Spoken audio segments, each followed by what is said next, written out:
তৌকির অনেক চেষ্টা করেও চাকরি পাচ্ছিল না। দিন দিন ব্যর্থ এসে ভেঙে পড়ল।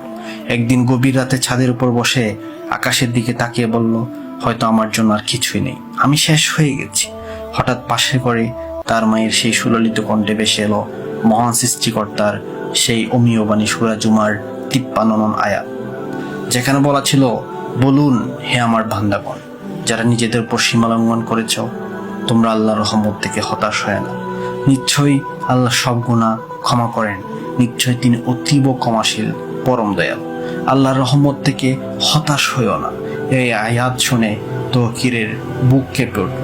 মনে হলো আল্লাহ যেন সরাসরি তাকেই বলছেন, তুমি এখনো শেষ হয়ে যাওনি, আমি আছি তোমার সাথে।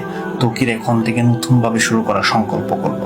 হ্যাঁ বন্ধু, আপনিও হতাশ না হয়ে নতুনভাবে শুরু করুন, আর ইনশাল্লাহ আপনিও সফল হবেন, কারণ আল্লাহর ওয়াদা কখনোই মিথ্যা হয় না।